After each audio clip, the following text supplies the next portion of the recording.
So welcome, ladies and gentlemen. It's your brother Bolo and we're here in the space again. We have Mr. Colin Bell on the Colin Bell Show, Portland Spice TV. He had an interview with Mr. Omar Newell, and we want to take a listen and do a reaction to that. So, like and share up the live. Mr. Omar Newell has been making waves in the parliament. A man that is, when it comes to his facts, he's very on point, very sharp. And, even Miss, what's her name again? Miss Emily Crooks. She had warned the JLP about this man, that he's going to be a problem. You understand? She is very impressed by him. And of course, she favors the Jamaica Labour Party. So to hear her say that, say it's serious. So let's get into it, ladies and gentlemen.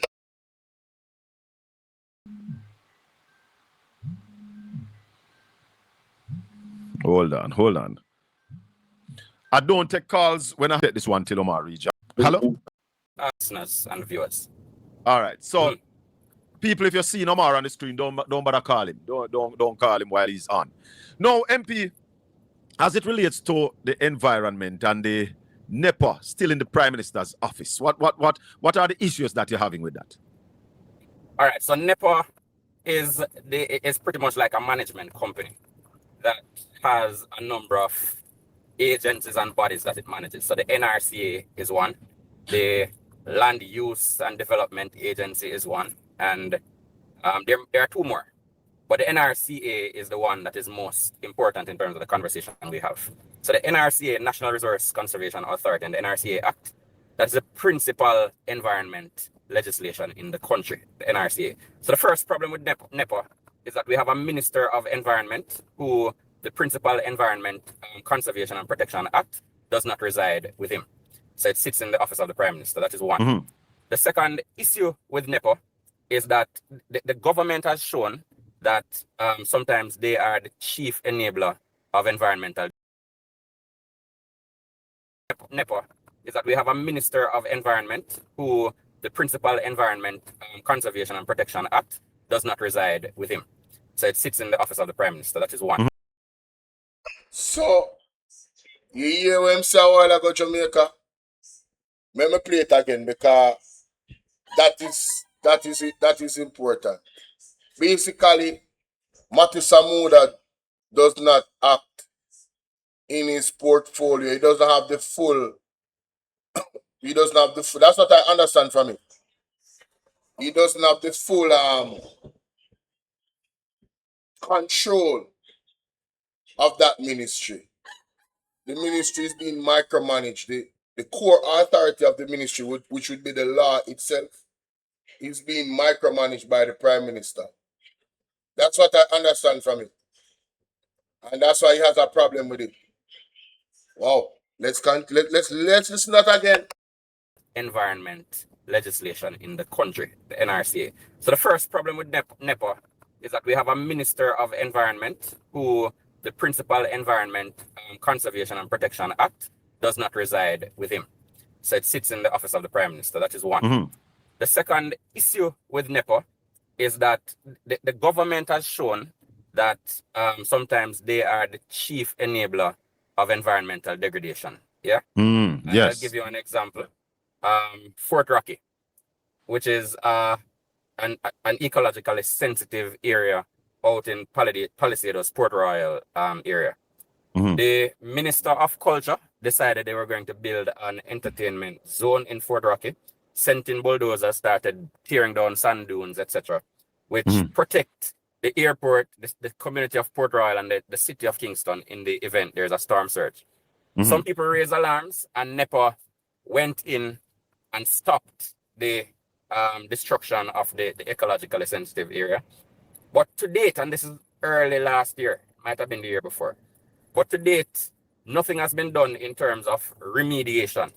And we have made a number of calls. Calls have predated me going in Parliament. Sophia Fraser Binns and all the others who have done the hard work before have made calls on Nepa to go in. But Nepa doesn't seem to have the backbone to stand up to the government. The third challenge with Nepa and how it is currently organized is the Bengal Mountain matter.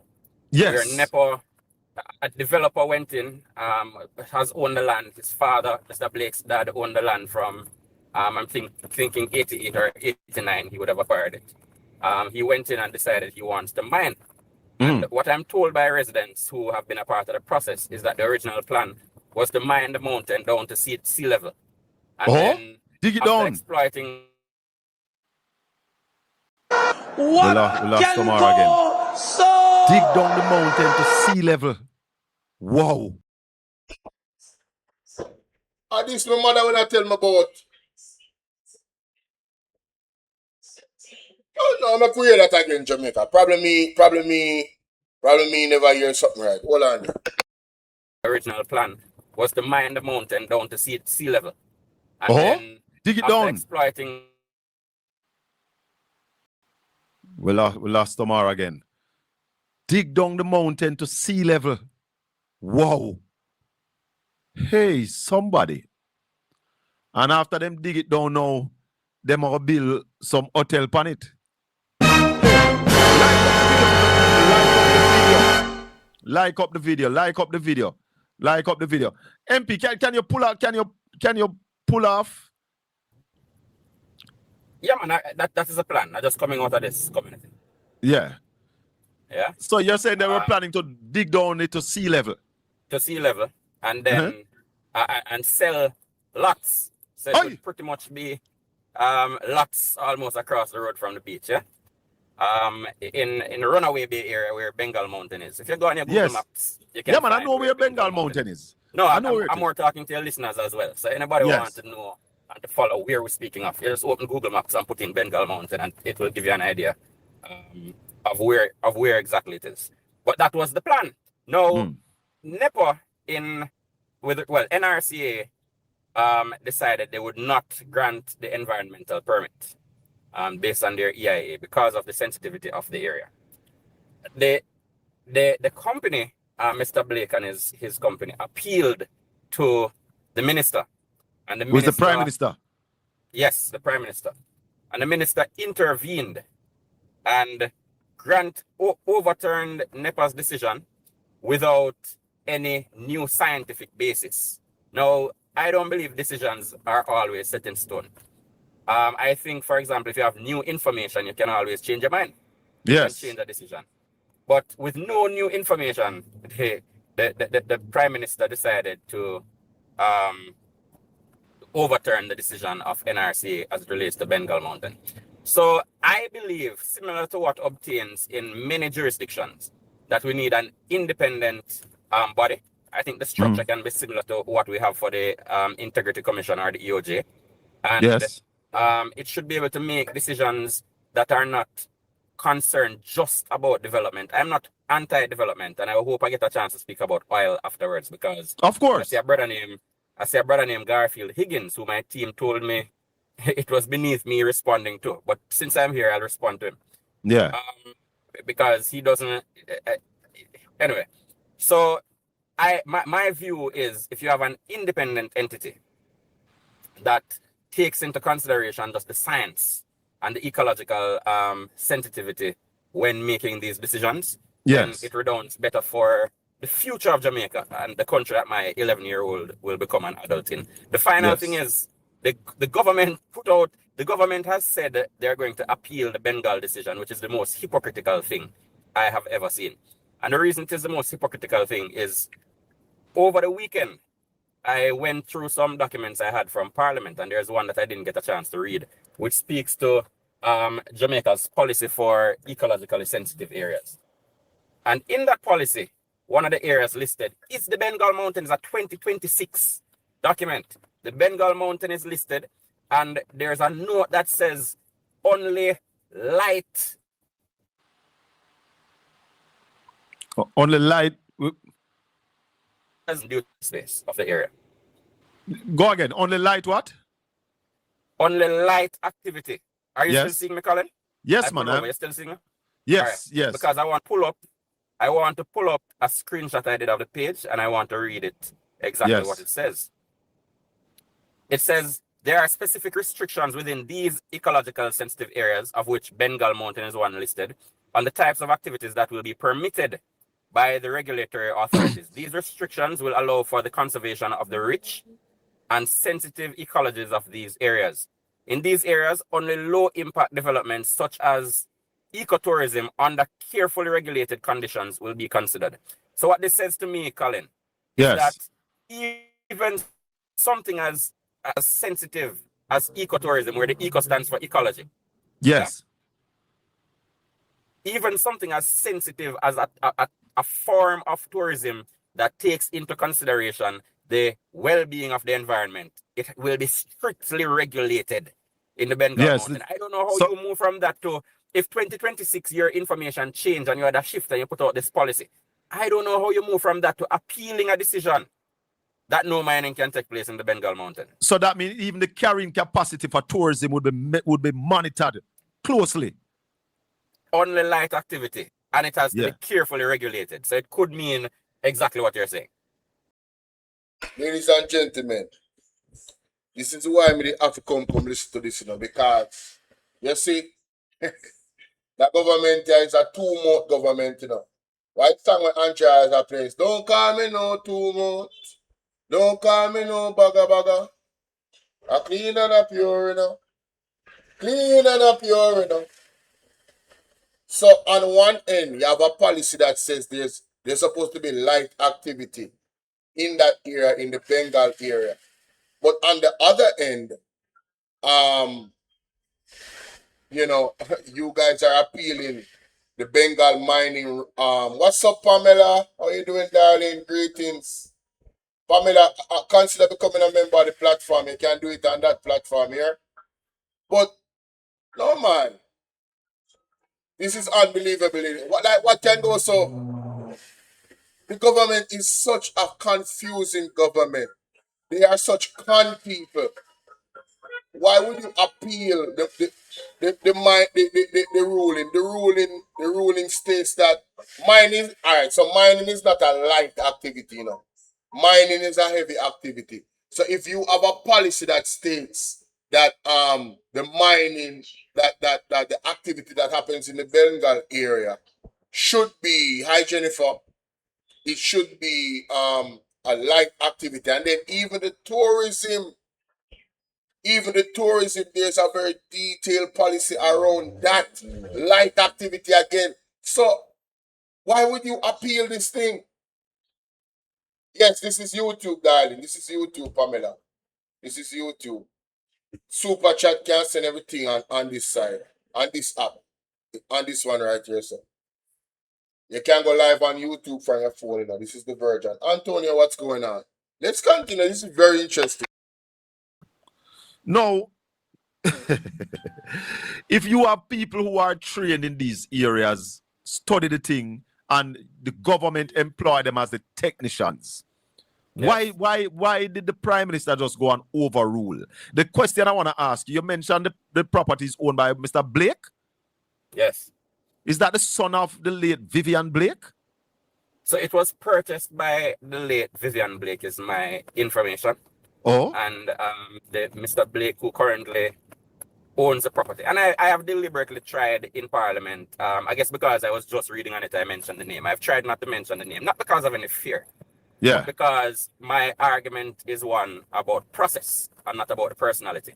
And I'm very much aware that in 20 or 30 years, my son, being the son of Omar, will have a lot of limitations on what he's able to do in the country. Now, the Blake family has no obligation to ensure that people who are connected or who appear to be connected are not allowed. Well, nobody should be allowed to flaunt or to break the rules. Right. It can be that the country runs in a way where it is apparent that persons who are politically connected are trying to get away with, anything, these kinds of activities. Something to write my wisdom. All right, before we go to the oil, tell about MP Matthew Samuda said is the people who are burning coal who are destroying the environment. You have an objection to that. Speak to us about that. What can go so? I think him say it's the people who are burn coal and destroy the mangrove. I don't even know if those trees in the mangroves are used to burn coal. Go ahead. Well, I believe in data, Colin. And that is why in Yes. another space you may have seen a conversation about TCNs. And I Yes. responded that I'm on top of it. So there is actually a government policy for mangrove. There's a government policy for mangroves. And it speaks to hotel resort type developments as the major contributor. The only conclusion I'm left to draw, Colin, is that Matthew was keeping with the DNA of the Labour Party, which is to pretty much look on things through a class lens. They are wired in a way to look out for the Emotional damage. look on things through a class lens. Yeah? So they are wired in a way to look out for the wealthy among us and almost have some disdain for the poorer among us. Embarrassing. He needs some milk. Hey, man. Hey, this dude right here, bro. Mr. Omar Newell, I'm telling you, this man is not to play with, bro. That's a solid argument. It might be that Mati Samuda truly is just caught up with catering to the wealthy. Real talk. Now, anybody who's destroying mangroves should be prosecuted to the full extent of the law. So I am not in any way encouraging anybody to go and tear down mangroves, to burn coal, and to do whatever. But the science or the policy documents that the government puts out or the technocrats put out, Yes. I have to have a little more faith in those than whatever a minister makes up. One of the interesting things I found is that the minister spoke to this matter from a site where a significant amount of mangroves were destroyed to build. I won't call the name, but it's a hotel. Yeah. But the biggest contributors to the destruction of mangroves, based on the government's own policy, Yeah. is construction activities and resort development. So I want to rubbish that. As I did publicly. Yes, and that's again, just rubbish it on your platform. let's go to I won't call the name, but it's a hotel. yeah. But the biggest destructor from a site where a significant whatever a minister makes up. One of the interesting things I found is that the minister spoke to this matter from a site where a significant amount of mangroves were destroyed to build. I won't call the name, but it's a hotel. Yeah. But the biggest contributors to the destruction of mangroves, based on the government's own policy, Yeah. is construction activities and resort development. So I want to rubbish that. As I did publicly. Yes, and that's again, just rubbish. So the argument that Mati Samuda has made, what's up, Annie Ramsey? The argument that Mati Samuda has made that mangroves is what is destroying the environment. Mr. Omar Newell just rubbished it with the own data and policy data of the government. Yo, man, I don't know, man, but I'm loving this, bro. This tickles me because for anybody that appreciate truth, you know, hey, I love when people get exposed like this for the lies that they tell. All lies will be exposed, that's all. And anyone who takes that the wrong way, know why they take it the wrong way. The truth is the light. Truth has to shine brighter than the lies, ladies and gentlemen. Let's continue. Shit on your platform. Let's go to United Oil and Gas and the development. They said that they have secured a permit to drill. They have secured beach license and all the necessaries to go ahead and drill. Speak to us about that. All right. So, member Paul Well, in his sectorial presentation, which I think was in April, spoke to the lengthy delays in terms of getting to a point where we can begin drilling for oil. And he said there should have already been some drilling taking place. And, you know, to paraphrase him, how is it taking so long to get to this? Hold on a minute. Yes. Paul Well said there should have been already. Yes. Yes. Are we to understand that no drilling at all has taken place off the shores of Jamaica for oil? Not maybe for purpose of testing, which that is been going on since for many years, predates Holness administration. So Yeah. for testing that has been going on, but there has been none for To lift oil. extraction of commercial quantities of oil. Right. Yeah, or gas. So Paul well said something, and it's just in my mind, and forgive me for being, generally I try and be restrained, but Garfield Higgins, who is an educator, is striking how dunce one can be. So Paul well said that in his presentation. In my presentation, I spoke to the fact that What the hell? Oh my God, no way.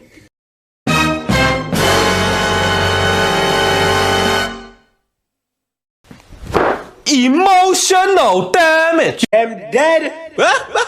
Embarrassing. He needs some milk.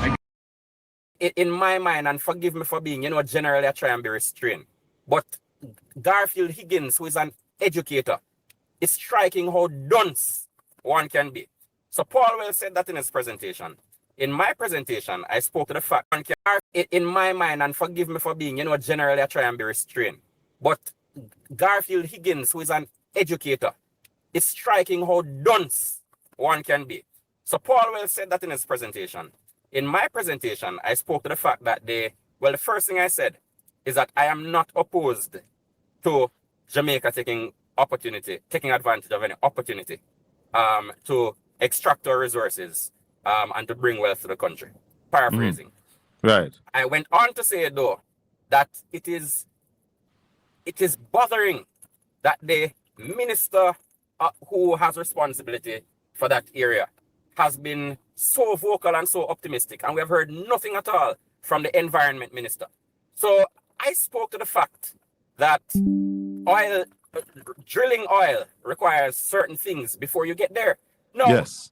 there are several ways you can look at it. You can take a view that if Paul is saying that we should have been drilling, it includes the fact that we should have done these environmental things, which are the legwork, the preliminary stuff before you get to drilling. So all this time that Vaz has been talking about oil, etc., should have been the Minister of Environment, should have been using some of that time to have to ensure the consultations are held with the people in the communities, to ensure that the proper framework is put in place to protect our environment, and to do all of the base environmental work that is necessary to get to a point of permitting. The position Garfield Higgins took, which is I cannot. It's difficult for me to even imagine, because I would have naturally sat down and listened and read Paul Well's presentation. His position is that mine is opposed to Paul Well. member Paul Well, almost as if he's saying, if you're going to drill, you can't have environmental protection. But Of course you can. And in the same article, which is again Fully done. Well, for those who watch this reaction, I looked up Mr. Orville Higgins, man. That's him on the screen right there, man. Fully done.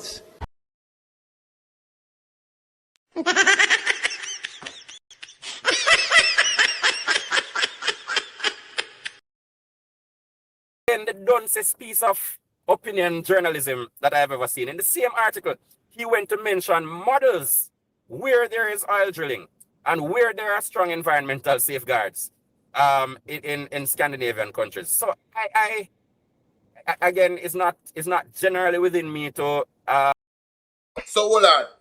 The man say one thing and then contradict himself with the research in our own article. Fully done. Take his microphone. Just a minute. Just a minute. Take his microphone. Usher him out. Usher him out. went to mention models. Usher him where there out. is oil drilling protection. But Of there- course you and- can. And in the same article, which is again the duncest piece of opinion journalism that I've ever seen. In the same article, he went to mention models where there is oil drilling and where there are strong environmental safeguards in Scandinavian countries. So I again, it's not generally within me to take that kind of stance where people are concerned. But if you read the article, you can draw any further conclusion.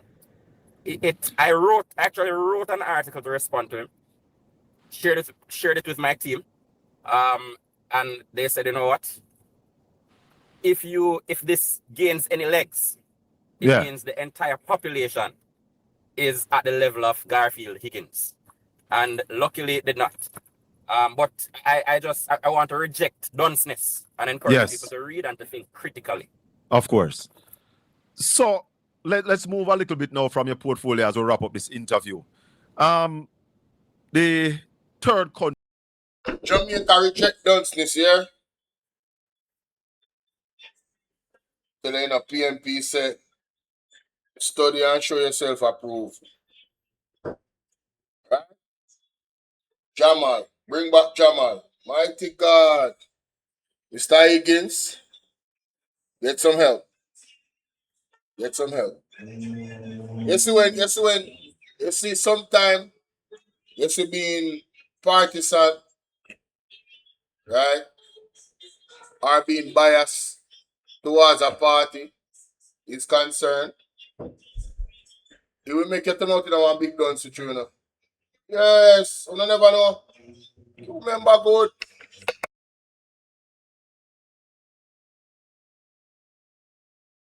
Nationals coming to Jamaica. I saw a video that the first batch will be coming to St. Mary. I don't know if it's in your constituency or if you saw the video. I think TVJ carried a newscast on it. What are your views on this whole third country nationals being deported to Jamaica?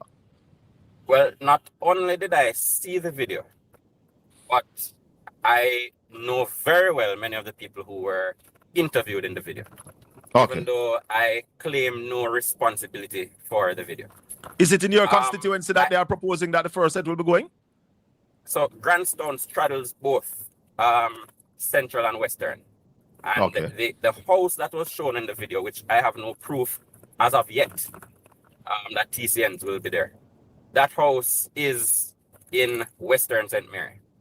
I have been in dialogue with somebody who has some information to share.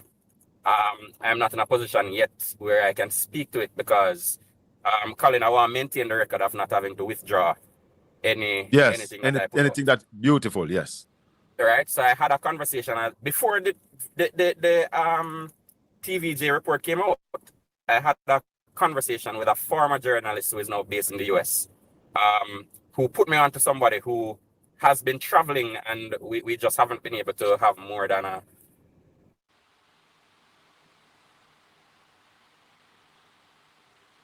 I don't know if we lost to me because when it came out, you hearing me? Yes, we're hearing you now. When it was reported, when it was reported that someone connected to the current government made the proposal, I immediately wanted to find out whether there was any financial interest that any private party had. We asked a number of questions, including where will they be housed? Just thinking about the different things that could cause somebody to want to push this. You have to follow the money, you know. So I wanted to know where these people would be housed. How would they be transported around? And you did ask that question in the parliament? Yes. Who would monitor them? So, the minister's response was that as of now, they don't know where they'll be housed, but they will be free to roam around. Those were his responses. Now, if there are international bodies that are going to pay, what are they going to pay for then other than the plane fare? If it is that the government has no interest in where they're going to be housed or anything else where that is concerned, who is the agreement with? Because the MOU is between the government of Jamaica and the United States, to my understanding. So if the MOU is only between the government of Jamaica and the government of the United States, so then tell us the other parts that are missing. And the minister was very skillful in not giving any specific response to any of the questions, which I think were reasonable questions. But as it relates to my position on third country nationals, yes, I have seen where Jamaicans have been sent to other countries without given the opportunity to send to Jamaica. Let the US deal with their own immigration problem. And by international convention, to my knowledge, a country can refuse its residents. So if a man is in the US or a lady is in the US applying for asylum, let them go through the process. We should not be facilitators of this racist and unjust system that is being perpetrated out of Washington. What is the party's position? What is the People's National Party's position on this? Well, we haven't put out a document, but based on the discussions in Parliament, it is consistent with my own position. So will the PNP be taking any actions to ensure that this don't happen? I don't know that we can ensure it doesn't happen, but I think the people have been rising up and have been doing things. So, for example, as I said, that report in Grandstone, I had nothing to do with it. People got up, they saw what they saw, and they decided they were going to take matters in their own hands. I saw a flyer recently that there's going to be a protest Monday. On Tuesday? Exactly It's Tuesday. It's Tuesday. And Crossroads. Yes. And again, that is being organized based on one, I don't remember if it's a letter I saw or if it is a flyer, but it's being organized by a former CEO of a major media company. So it's not it's not somebody whose politics I know. And so Jamaicans can't only rely on us in Parliament to respond. We are there working for them. And sometimes when the directors reach their limit, the shareholders have to take matters in their own hands. And so everybody in Jamaica if you look at it from a corporate standpoint, is a shareholder in Jamaica. Yes. So the people of Jamaica have to take a stance and step out and support what they believe is right and what they believe is wrong. So if they believe that it's fine for us to have TCNs that we don't know their antecedents, we don't know what they bring, what they've been charged for, then they can sit down and accept it. If they, like me, find repulsive that America is sending people who they reject, because these are not people that America wants to accept, these are people that America is rejecting. So if they, like me, are repulsed at the fact that, contrary to what the Statue of Liberty says, give me your worst, give me your broken, they're sending them here. And we heard what Rubio said. If we are comfortable with it, sit down, but I'm repulsed. And I'm urging everybody to, in your own way, make your voice heard. Write a letter to the editor. Go to your protests. Contact your member of parliament. Yes, contact your member of parliament. Make your voice heard. My final question to you this morning is on Dr. Andrew Wheatley. Dr. Wheatley. Before me forgot this up. I mean, that was so well said. And I share the same view. Jamaica turned one big garbage heap.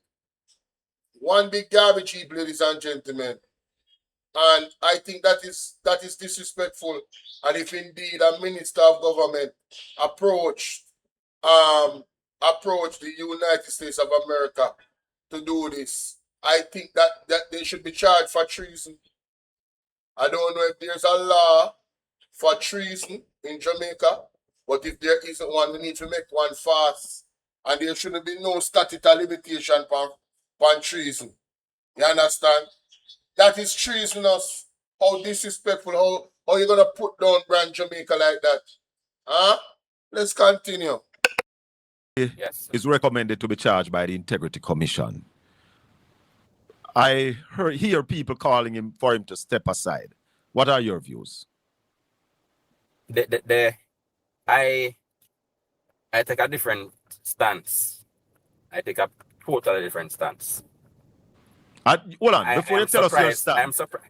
Before you tell us your stand, I don't know if you know my stance on it. Have you ever heard my stance on it? No, but let me respond before you tell me your stance. All right, I'm your guest. go ahead. Go ahead. I think it is warranted that a lot of pressure should be placed at this Andrew. But I believe more pressure should be placed at the Andrew who retains confidence in this Andrew. Okay. So I don't know if it sounds too much like parable, but prime ministers have the gift of naming their cabinets. Yes. And of replacing their cabinet. And who you decide to put in your cabinet is a reflection of you. Yes. So I would want to say, I think this is a broader problem. And I think this is a problem that if the prime minister thinks this is the hill he wants to die on, then we should sharpen the sword and lend it to him so that he can go and die on this hill. You can tell me your stance. My stand is that Wheatley should stand his ground because, yes, he is recommended to be charged, but some of the same issues the prime minister have them. And if the prime minister is not going to resign, Wheatley shouldn't resign. Xavier Main is recommended to be charged. He's still in the cabinet. So if Xavier Main is not moving, why should Wheatley move? Wheatley is third. So then, St. Mary is not far from Portland. All right, sir. Our All right, positions sir. are not very, Not very far. not far. All right, MP. Thanks for the time. I don't know if you have anything final you want to say to my listeners and viewers before you go. No, man, but if you're going to the conference in Central Kingston today, I'll be there addressing some of the issues. And there's a conference in Portmore tomorrow. I need to look and see exactly which division it is. Central Kingston is Raytown division. The Portmore conference that I'll be guest speaking at will be at MP Fitzjackson's constituency office. Okay. So if you're in those areas, come out. Let us interact and let us deal with these issues and more. Colin, it's always a pleasure. Yes, man. One love and thanks for the I time. know we've been trying for tired on the time. It's just a couple things that go on. Yes, It's always yes. a joy. Always happy to be on your platform. Respect. One love, my brother. We'll talk. Blessings. MP for Central.